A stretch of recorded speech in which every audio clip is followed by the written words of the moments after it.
Hello students, कैसे हैं आप सभी। आई होप आप सभी अच्छे होंगे। मैं ज्योति आप सभी का स्वागत करती हूं आपके अपने यूट्यूब चैनल जनवानी क्लासेस में, जहां पर हम पढ़ते हैं ग्रेजुएशन के लिए मैथमेटिक्स। आज की क्लास है हमारी बीएससी थर्ड सेमेस्टर मैथ्स की क्लास, जिसमें हमारी बुक चल रही है अलजेब्रा एंड इसमें चैप्टर पढ़ रहे हैं हम ग्रुप। इस बुक का सबसे ज़्यादा जो लेंथी चैप्टर है वो आपका यही वाला है, बाकी सभी चैप्टर इतनी ज़्यादा लेंथी नहीं है। नेक्स्ट वीक आपका ये वाला जो चैप्टर है ये कंप्लीट हो जाएगा। तो लास्ट टाइम पे हम इसमें पढ़ रहे थे कंपोजिशन टेबल वाले क्वेश्चन। सबसे पहले हमने इसमें ग्रुप की डेफिनेशन पढ़ी थी, जो कि मैंने आपको बताया था वेरी मोस्ट इंपॉर्टेंट है। सभी क्वेश्चंस जो है उसी पे बेस्ड है। क्या होता है कि कोई भी अलजेब्रिक स्ट्रक्चर जिसमें कोई भी एक सेट लेते हो आप और एक binary operation, suppose that set ले लिया हमने नेचुरल नंबर्स का या फिर कोई भी सेट हो सकता है, और एक बाइनरी ऑपरेशन ले लिया जो कि डिफाइन नहीं है, तो हमने उसको स्टार मान लिया। तो उस कंडीशन में जो अलजेब्रिक स्ट्रक्चर बना ये हमारा ग्रुप कहलाता है, यदि ये 4 प्रॉपर्टीज को सेटिस्फाई करता है। कौन कौन सी? Closure property, associative property, existence of identity and existence of inverse. हर एक लेक्चर के स्टार्टिंग में बच्चा मैं आपको ये प्रॉपर्टीज इसलिए बार बार रिकॉल करा रही हूँ क्योंकि पहली बात तो ये कि इस वाले पूरे चैप्टर के अंदर क्वेश्चंस जो है बिना इन प्रॉपर्टीज के होंगे ही नहीं, और आगे चल करके भी आपके माइंड से चीजें ना निकले, तो इसलिए ये बार बार आपको रिकॉल कराई जा रही है। ठीक है, तो सबसे पहले तो नॉर्मली हम इन चारों प्रॉपर्टीज को सेटिस्फाई कर रहे थे। कब? जब हमारे पास में जो भी सेट होता था वो ऐसे सेट गिवन होते थे आपको, सपोज नेचुरल नंबर्स का हो गया, रियल नंबर्स का हो गया, रेशनल नंबर्स का हो गया, नॉन जीरो रेशनल नंबर्स का, इस तरीके के सेट आपको गिवन थे। उसके बाद हमने क्वेश्चंस किए थे कौन से, कुछ थ्योरम्स भी की थी जो कि वेरी मोस्ट इंपोर्टेंट थी, जिनके प्रूफ भी आपको करने हैं, जिनके ऑब्जेक्टिव पेपर होने हैं, उनको सिर्फ और सिर्फ स्टेटमेंट याद रखनी है। फिर नेक्स्ट आता है कंपोजिशन टेबल। जब सेट आपको क्या गिवन हो? फाइनाइट गिवन हो। मतलब क्या है कि जो भी सेट आपको गिवन हो उसके अंदर जो नंबर ऑफ एलिमेंट्स हो वो ऐसे हो कि जिनको आप काउंट कर सकते हो, 1 2 3, यानी कि 3 है या 4 है या 6 है या 8 है। तो जब भी आपको जो नंबर ऑफ एलिमेंट्स है सेट के अंदर वो फाइनाइट गिवन हो, तब उस कंडीशन में आप क्या करते हो? कंपोजिशन टेबल बनाते हैं, और कंपोजिशन टेबल की हेल्प से हम क्या करते हैं? चारों प्रॉपर्टीज को सेटिस्फाई करके दिखाते हैं। जो क्वेश्चन आपके सामने लिखा हुआ है थोड़ा सा डिफरेंट है और वेरी मोस्ट इंपोर्टेंट क्वेश्चन है एग्जाम के पॉइंट ऑफ व्यू से।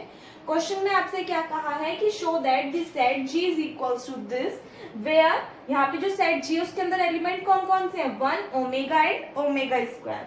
जहां पर जो ओमेगा है वो क्या है? Is an imaginary cube root of unity is a group with respect to multiplication. तो आपको बताना है कि जो सेट आपको गिवन है G और बाइनरी ऑपरेशन आपको क्या गिवन है? मल्टीप्लीकेशन। तो मल्टीप्लीकेशन के रेस्पेक्ट में अगर आप बाइनरी ऑपरेशन मल्टीप्लाई ले रहे हो, जो सेट आपको गिवन है वो है G, जहां पर ओमेगा क्या है? Imaginary cube root of unity है। इसका मतलब क्या है imaginary cube root of unity का? कि जो ओमेगा क्यूब की वैल्यू होगी वो आपके पास में क्या आएगी निकल करके? 1 आएगी। समझ में आ गई बात? तो यहाँ पे आपको इस क्वेश्चन में क्या चीज ध्यान रखनी है इस लाइन से कि ओमेगा क्यूब की वैल्यू कितनी आएगी आपके पास में? 1 आएगी। तो जहां पर भी आपके पास में ओमेगा क्यूब बनेगा वहां पर आप क्या लिखोगे? 1 लिख दोगे। क्या लिखोगे? 1। क्लियर है बात?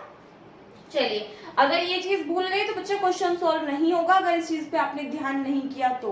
ठीक है, तो इसलिए जरूरी है कि आप पहले इस चीज को फोकस करते हुए चलें।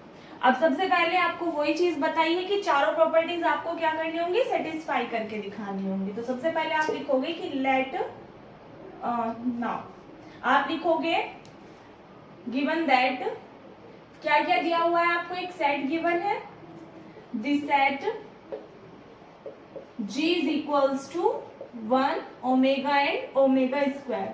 शो करके क्या दिखाना है कि ये set with respect to multiplication group है। To show that the algebraic structure this is a group, हमें ये चीज शो करनी है। तो now we form a composition table. हम क्या बनाएंगे? सबसे पहले एक कंपोजिशन टेबल फॉर्म करेंगे। So now we form a composition table. Composition table कल आप सभी को बनानी बताई थी। कैसे बताई थी? कितने एलिमेंट्स है? 3। इनको एक बार रो की फॉर्म में लिख दीजिए, एक बार कॉलम की फॉर्म में। 1 omega omega square, 1 omega and omega square. Clear? अब आपको जो बाइनरी ऑपरेशन गिवन है वो क्या गिवन है? मल्टीप्लीकेशन। तो यहाँ पे जो आएगा वो क्या आ जाएगा आपके पास में? मल्टीप्लीकेशन।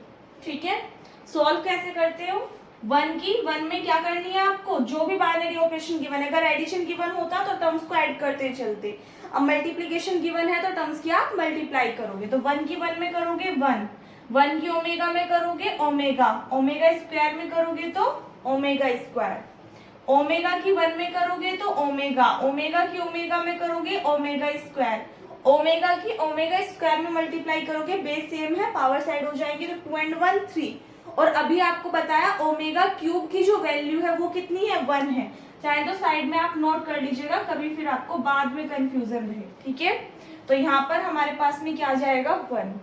आगे देखिए, ओमेगा स्क्वायर की 1 में करोगे ओमेगा स्क्वायर, ओमेगा स्क्वायर की ओमेगा में करोगे कितना आ जाएगा, ओमेगा क्यूब, जिसकी वैल्यू क्या है आपके पास 1 है, तो यहाँ पर टर्म क्या आ जाएगी 1।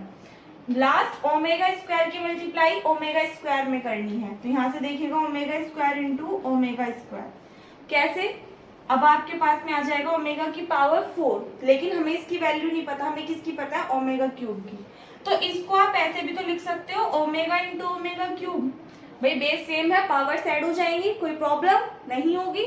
ओमेगा क्यूब की वैल्यू कितनी है आपके पास में 1 है, तो ओमेगा इंटू 1 कितना आ जाएगा, ओमेगा आ जाएगा, तो ये वैल्यू क्या आ गई आपके पास में, ओमेगा आ गई। यहाँ तक बात क्लियर है, पूरा फोकस आपका वीडियो में होना चाहिए, क्योंकि इस वाले क्वेश्चन में बहुत सारे स्टूडेंट्स को कंफ्यूजन रहती है। ठीक है, ये वाली चीज समझ में आ गई। अब हमें क्या करना है, जब हमारी कंपोजिशन टेबल फाइनली बन गई, अब हमें यहाँ पे प्रॉपर्टीज देखनी कि चारों प्रॉपर्टीज सेटिस्फाई हो रही है या नहीं हो रही। एक चीज देखिएगा, आपसे सिर्फ क्या पूछा है, ग्रुप, तो ग्रुप के लिए अगर आप 4 प्रॉपर्टीज कौन कौन सी, closure, associative, existence of identity and existence of inverse, इन चारों को ही सेटिस्फाई कर देते हो तो सफिशिएंट है। लेकिन अगर एबिलियन ग्रुप आता तो उस कंडीशन में आपको 5th वाली प्रॉपर्टी यानी कम्यूटेटिव प्रॉपर्टी भी सेटिस्फाई करके दिखानी होती।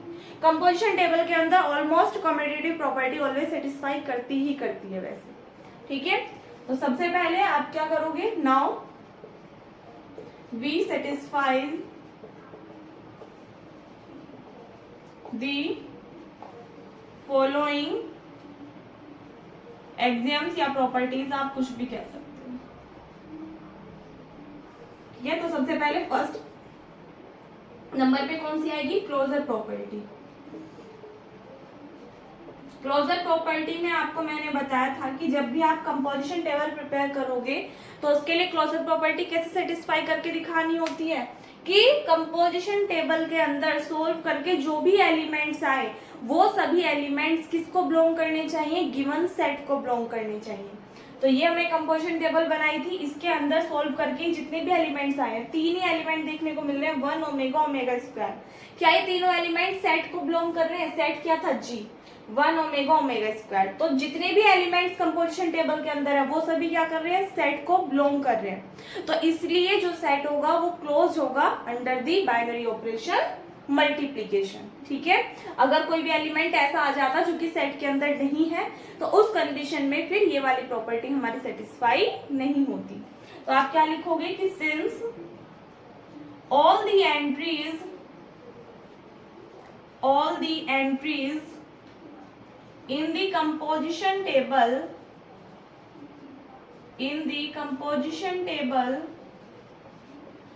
are the elements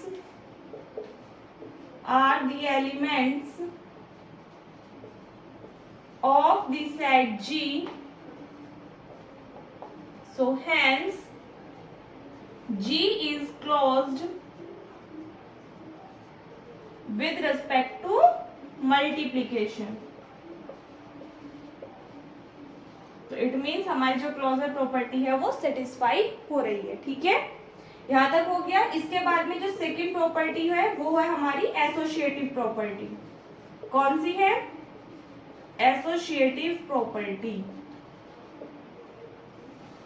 अब एसोसिएटिव प्रॉपर्टी क्या कहती है कि जो भी सेट है उसके आप कोई भी 3 एलिमेंट्स लीजिए, फर्स्ट 2 के बीच में बाइनरी ऑपरेशन अप्लाई कीजिए, फिर थर्ड के साथ में कीजिए, या पहले बाद के 2 के साथ में कीजिए फिर फर्स्ट के साथ में कीजिए। मतलब क्या है कि 1 ओमेगा ओमेगा स्क्वायर 3 एलिमेंट है, हमने ये कंसीडर कर लिया अपने पास से। तो यदि आप 1 इंटू ओमेगा करते हो फिर इसमें ओमेगा स्क्वायर की मल्टीप्लाई करते हो, या फिर पहले ओमेगा और ओमेगा स्क्वायर की मल्टीप्लाई करते हो फिर इसमें 1 की करते हो, दोनों ही केसेस में आपके पास में क्या आएगा, ओमेगा क्यूब ही आएगा, यानी दोनों साइड क्या होंगी, इक्वल। तो इट मीन्स इसके लिए जो एसोसिएटिव प्रॉपर्टी है ये भी क्या करेगी, होल्ड करेगी। तो आप क्या लिखोगे, वी नो दैट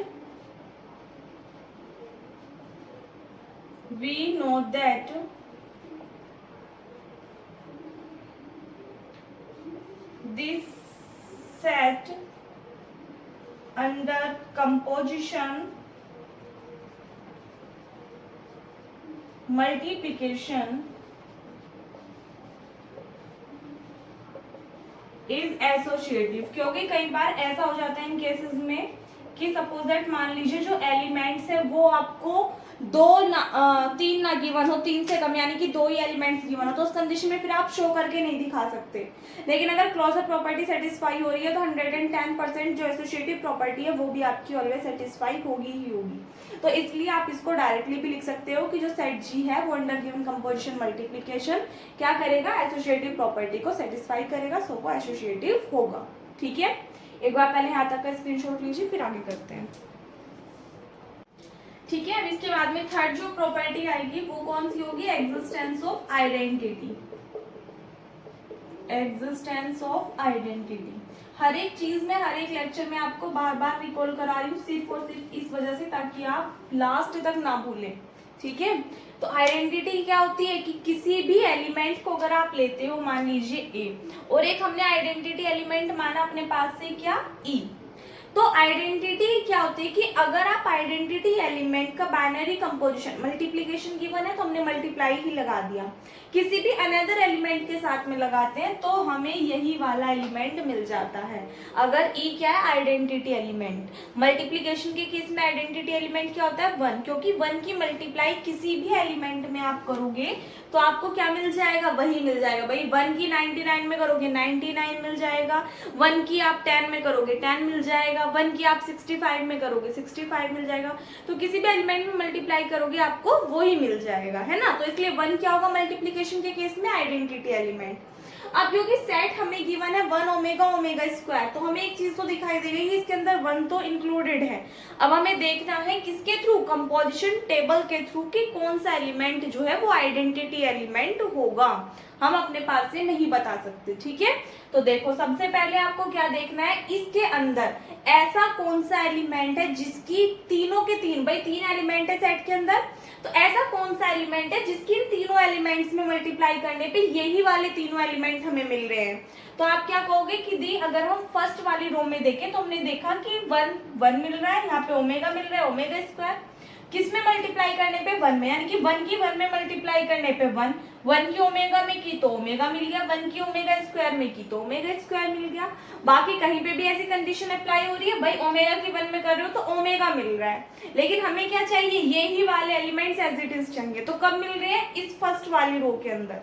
तो इसलिए जो आइडेंटिटी एलिमेंट होगा वो क्या होगा, 1 होगा। तो कैसे लिखोगे आप इसको लैंग्वेज फॉर्म में, कि in the composition table, in the composition table we see that, हम क्या देखते हैं, the row headed by 1 just coincide with the top row of the composition table, top row of the composition table in a sense, मतलब क्या है, ये चीज हमने क्या लिखी कि कंपोजिशन टेबल में हम क्या देखते हैं कि जो रो स्टार्ट हो रही है किससे, 1 से, वो कोइंसाइड कर रही किसके साथ में, top row of the composition table, composition table की जो सबसे टॉप रो है उसके साथ में। भाई देख रहे हो दोनों की दोनों कैसी आ रही है, सिमिलर आ रही है। इसका मतलब क्या है कि कैसे आ रही है, कि जब हमने इस 1 की मल्टीप्लाई 1 में की तो भी हमें 1 मिल गया, अगर हमने 1 की मल्टीप्लाई ओमेगा में की तो हमें ओमेगा मिल गया, अगर हमने 1 की मल्टीप्लाई ओमेगा स्क्वायर में की तो हमें ओमेगा स्क्वायर मिल गया। तो इसका मतलब समझ रहे हो कि यहाँ पे 1 जो है 1 क्या है, ये लेफ्ट साइड है, तो ये क्या है, लेफ्ट आइडेंटिटी। और आपको मैंने क्या बताया था कि इन केसेस में जब भी आप पर्टिकुलर केसेस के लिए लेकर के चलोगे तो आपको क्या करना है, लेफ्ट आइडेंटिटी और लेफ्ट इनवर्स वाली प्रॉपर्टीज लगानी है, क्योंकि राइट वाली इसमें आप शो नहीं कर सकते, क्योंकि जो मल्टीप्लाई करोगे वो लेफ्ट साइड से ही करके दिखाओगे कंपोजिशन टेबल के थ्रू। तो इसीलिए इसमें जो आता है वो क्या आता है, एग्जिस्टेंस ऑफ लेफ्ट आइडेंटिटी। और बार बार मैं ये चीज आपको बाद में इसलिए लिखा रही हूँ ताकि आपको इसमें कंफ्यूजन ना हो, क्योंकि बहुत सारे स्टूडेंट्स को ये कंफ्यूजन रहती है कि दी हम लेफ्ट आइडेंटिटी कहाँ पे लिखेंगे, एग्जिस्टेंस ऑफ लेफ्ट आइडेंटिटी, और ओनली एग्जिस्टेंस ऑफ आइडेंटिटी कहाँ पर यूज करें। तो क्लियर हो गई बात, क्योंकि हमारे पास जो भी 1 है वो कहाँ आ रहा है, लेफ्ट हैंड साइड में आ रहा है, तो इसलिए हम क्या लिखेंगे, existence of left identity. Clear है बात। चलिए, तो यहाँ पे आप क्या लिखोगे कि हैंस 1 इज द, और ये जो 1 है ये किसको बिलोंग कर रहा है, सेट को भी बिलोंग करता हुआ होना चाहिए। अगर सेट को बिलोंग नहीं करेगा तो फिर हमारी प्रॉपर्टी सेटिस्फाई नहीं होगी। ठीक है, hence 1 is the left identity. 1 क्या मिल गया आपको यहाँ पे, लेफ्ट आइडेंटिटी। सेम इसी तरीके से आप क्या देखोगे, लेफ्ट इनवर्स। इन तीनों एलिमेंट्स का लेफ्ट इनवर्स भी एग्जिस्ट करना चाहिए। अगर किसी भी एक एलिमेंट के लिए लेफ्ट इनवर्स एग्जिस्ट नहीं करेगा तो उस कंडीशन में हमारी प्रॉपर्टी सेटिस्फाई नहीं होगी। ठीक है, एक बार पहले यहां तक का स्क्रीनशॉट ले लीजिए।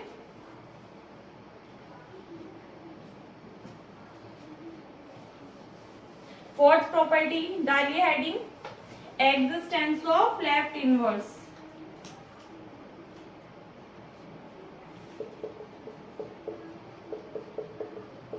Existence of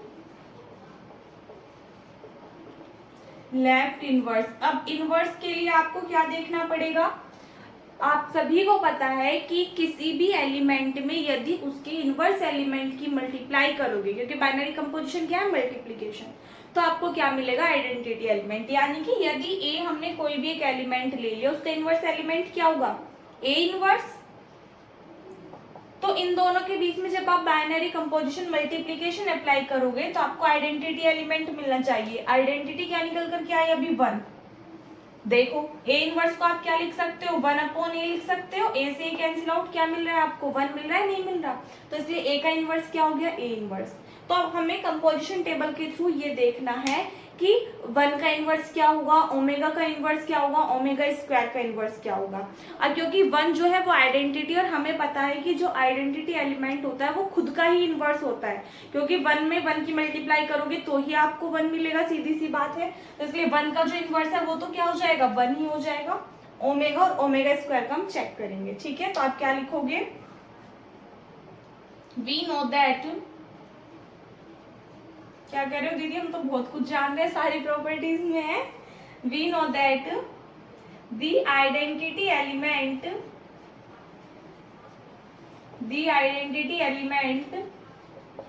is its own inverse. यानी कि जो आइडेंटिटी एलिमेंट होता है वो खुद का ही क्या होता है, इनवर्स होता है। सो 1 is the left inverse of 1 ही क्या होगा, लेफ्ट इनवर्स होगा किसका, 1 का। नाउ हम चेक करेंगे ओमेगा के लिए। तो ओमेगा के लिए आपके पास में कौन सी आ रही है, सेकंड वाली कॉलम। तो इस कॉलम में अगर आप देखोगे तो आपको 1 कहाँ पे मिल रहा है, यहाँ पे, और ये किस रो में आ रहा है, 1 इस वाली रो में आ रहा है। तो इसके लिए आप क्या लिखोगे कि in the column the identity element 1 occurs in the row headed by omega square. यानी कि कॉलम में जो कि स्टार्ट हो रही है ओमेगा से, आइडेंटिटी एलिमेंट हमें कहाँ मिल रहा है, उस रो में मिल रहा है जो कि ओमेगा स्क्वायर से स्टार्ट हो रही है। ठीक है, तो ओमेगा स्क्वायर क्या हो जाएगा, इनवर्स हो जाएगा किसका, ओमेगा का। क्या लिखोगे आप, इन the column headed by omega the identity element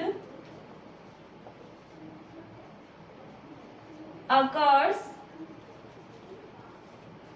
in the row headed by omega square। In a sense यदि हम ओमेगा स्क्वायर में मल्टीप्लाई करें किसकी, ओमेगा की, तो हमें क्या मिल रहा है, 1 मिल रहा है। अब ओमेगा स्क्वायर कहाँ लिखा है, लेफ्ट में, तो इसका मतलब ओमेगा का जो इनवर्स है वो क्या है, ओमेगा स्क्वायर। ऐसे तो बताया था आपको, a inverse into a is equals to 1 आ रहा था, तो इसका मतलब ए इनवर्स क्या था, ए का इनवर्स था। तो यहाँ पर ओमेगा स्क्वायर क्या होगा, ओमेगा का लेफ्ट इनवर्स होगा। सो क्या लिखोगे आप, hence omega square is the left inverse of omega. Clear है बात। इसी के बाद में जस्ट नीचे का क्लियर दिखाई दे जाएगा आपको।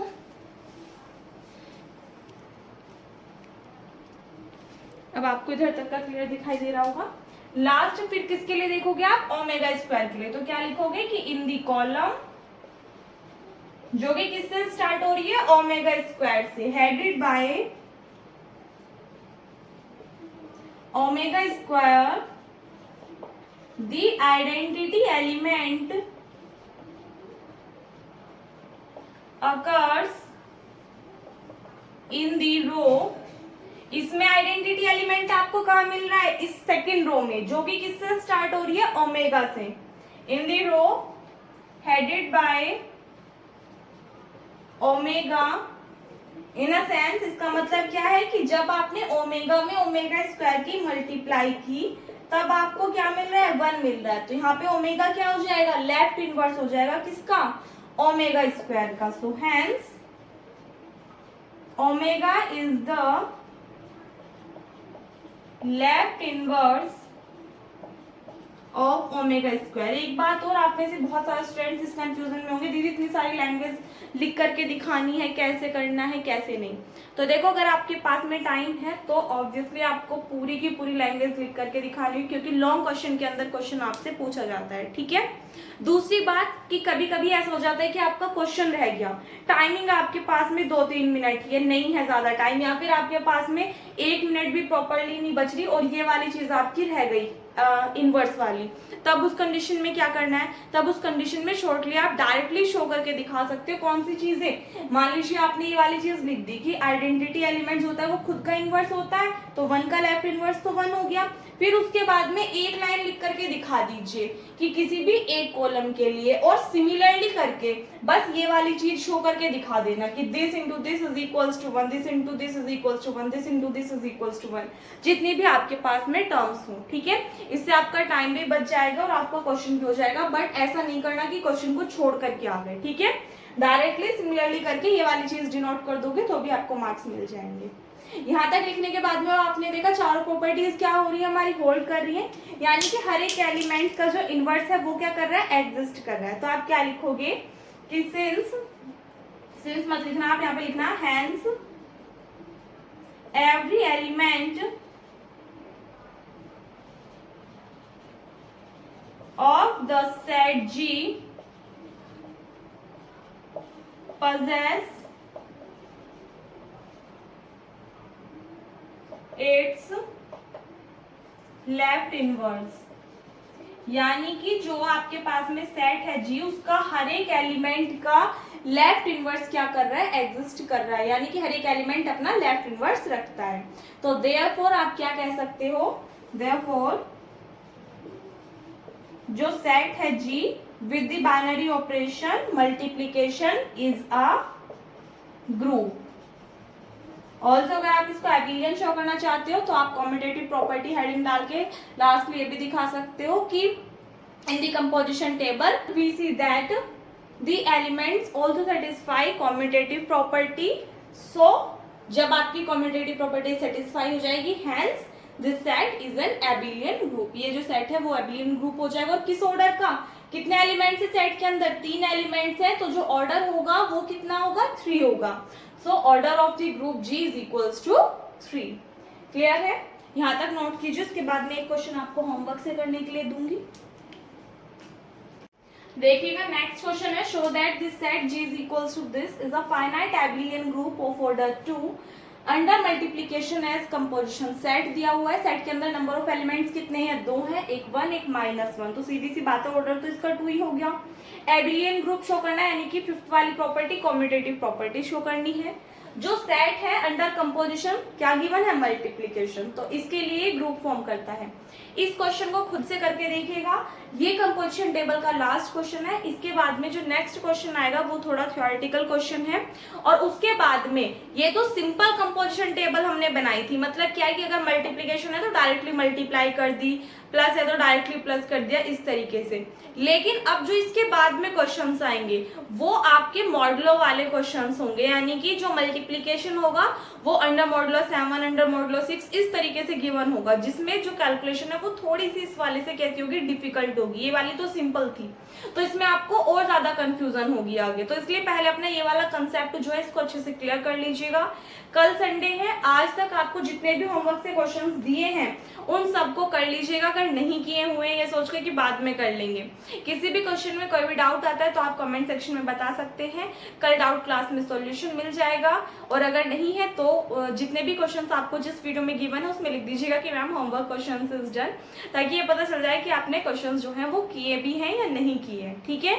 बाकी मंडे से क्लासेस स्टार्ट होंगी दोबारा से। और दूसरी बात ये बचा कि जो आपका ये वाला चैप्टर है ग्रुप, ये नेक्स्ट वीक कंप्लीट हो जाएगा, तो इसलिए बहुत अच्छे से इसको प्रिपेयर करके रखना। 10 से 15 नंबर का आपका इस वाले से आ जाता है, ठीक है। तो इस वीडियो में बस इतना ही। आई होप आपको सब कुछ अच्छे से क्लियर हो गया होगा। वीडियो अच्छी लगी हो तो वीडियो को लाइक कर देना, अपने फ्रेंड्स के साथ में शेयर कर देना, ताकि मोस्टली स्टूडेंट्स इन वीडियोस का बेनिफिट ले सकें और हमारी फैमिली और भी ज्यादा बड़ी हो सके। सिर्फ अपने तक आपको नहीं रखना है, ठीक है। और अगर आप चैनल पर नए हुए या अभी तक आपने चैनल को सब्सक्राइब नहीं किया तो प्लीज चैनल को सब्सक्राइब करके साथ नोटिफिकेशन बेल को भी ऑन कर लीजिएगा, ताकि आने वाली वीडियोस के नोटिफिकेशन आपको टाइम पर मिलते रहें। मिलते हैं नेक्स्ट वीडियो में। Thanks for watching.